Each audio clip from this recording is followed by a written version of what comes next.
Bueno, aquí estamos conectados con el congresista, el vocero de Acción Popular, Franco Salinas. Congresista Salinas, ¿cómo está? Muy buenas noches.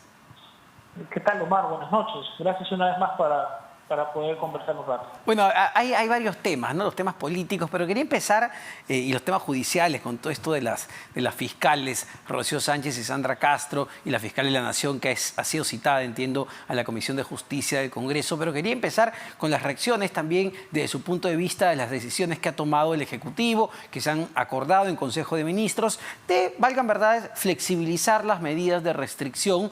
Se ha levantado la cuarentena, literalmente, y se ha establecido un toque de queda que va a ir de 9 de la noche a 4 de la tarde y los días domingo. ¿Le parece una decisión acertada? Sí, Omar, yo creo porque, bueno, usted y yo sabemos que en la práctica la cuarentena no funcionó. No digo que sea un fracaso, solo que la gente, pues, si no se muere de COVID, se va a morir de hambre, ¿no? Nosotros como congresistas hemos recibido decenas de ciudadanos emprendedores, MITES, gremios, ¿no? Sindicatos, no podían resistir un día más de cuarentena, un día más no podían resistir. Los restaurantes están al borde del colapso, Gamarra, por ejemplo, también está al borde del colapso, ¿no? Yo creo que esto no podía continuar de esta manera. Saludamos que se haya abierto, digamos, el aforo poco a poco en las ciudades extremas.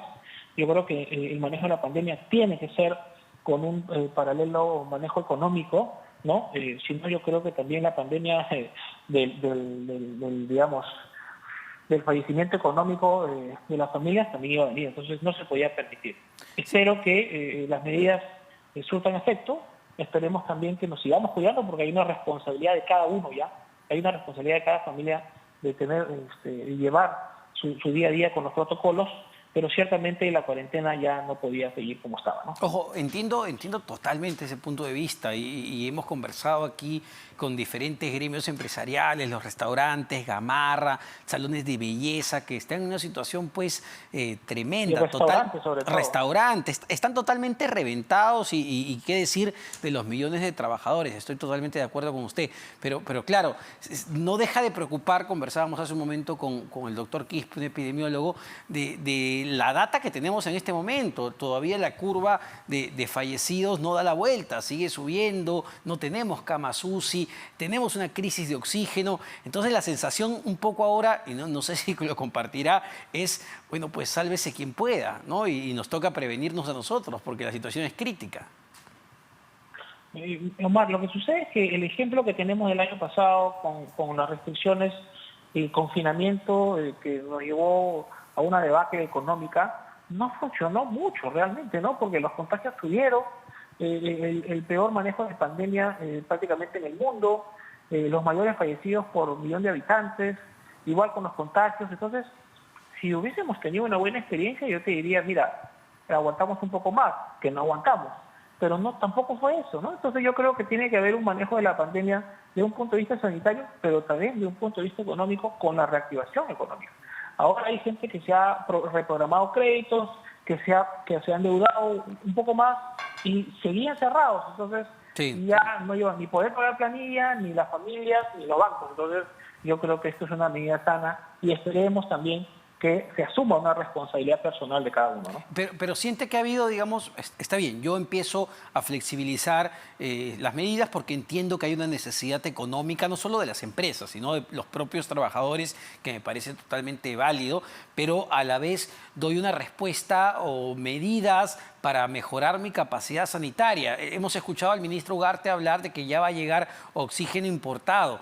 No sé si sea suficiente para cerrar la brecha de oxígeno que hay en este momento de 100 toneladas diarias, que es más o menos unos 8.000 balones diarios, es decir, 8.000 personas en riesgo de morir por falta de oxígeno.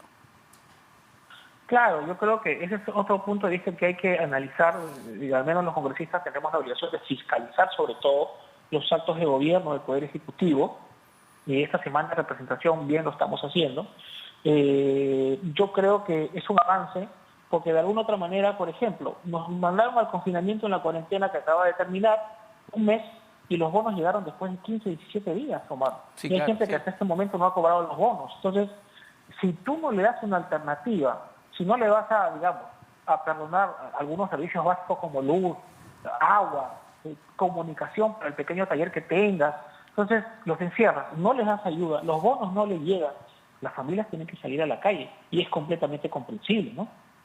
Ahora, pasemos al plano político judicial, en realidad, que hemos visto esta semana con el caso de las fiscales que estaban viendo el caso de los cuellos blancos del puerto y que involucran al expresidente Martín Vizcarra. Ayer la fiscal de la Nación, aquí en RPP, anunció que se iba a separar, incluso ya salió la resolución separando a estas dos fiscales del caso, y entiendo que se les ha abierto procesos tanto en la Junta Nacional de Justicia como en el área de investigación interna, ¿no? De orden interno de la propia Fiscalía.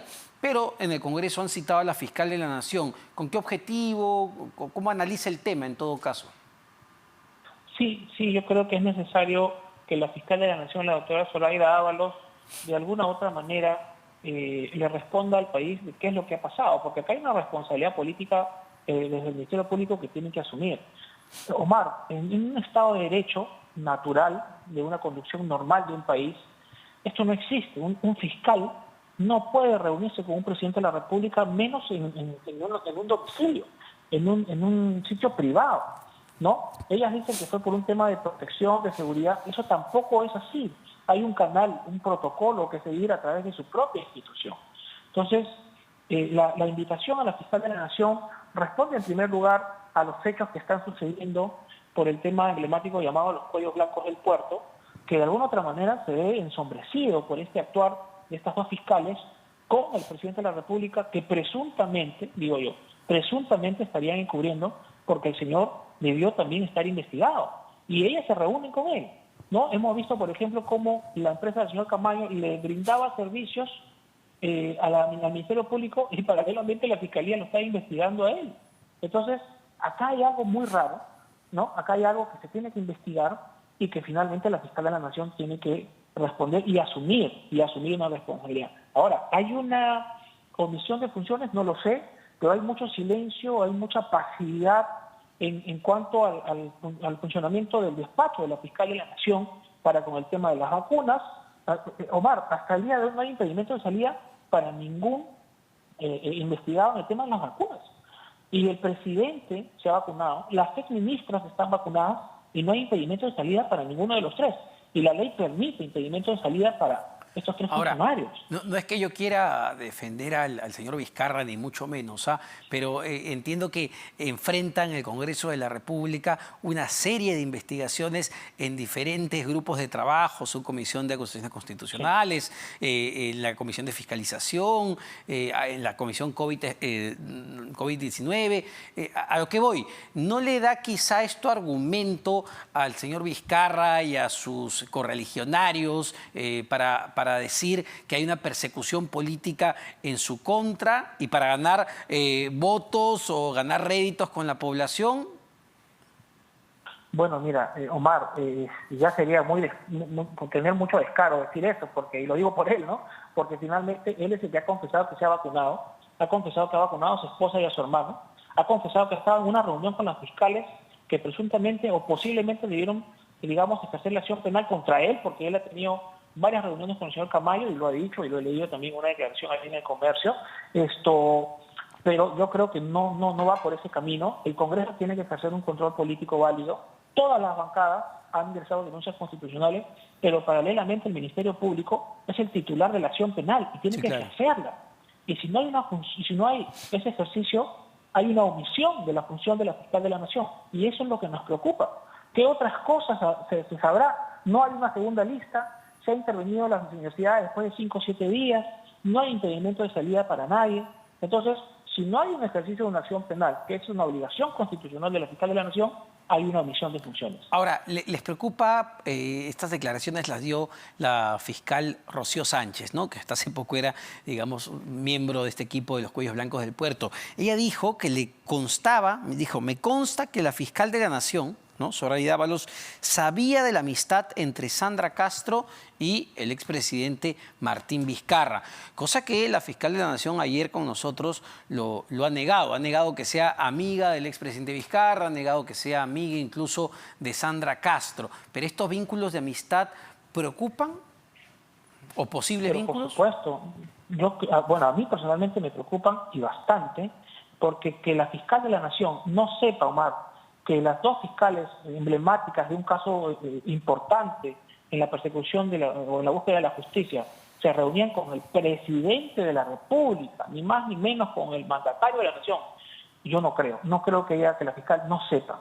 Y yo no me permito creer, Omar, que la doctora Soraya Dávalos no sabía que las fiscales de los casos Cuello Blanco se reunían con el presidente de la República.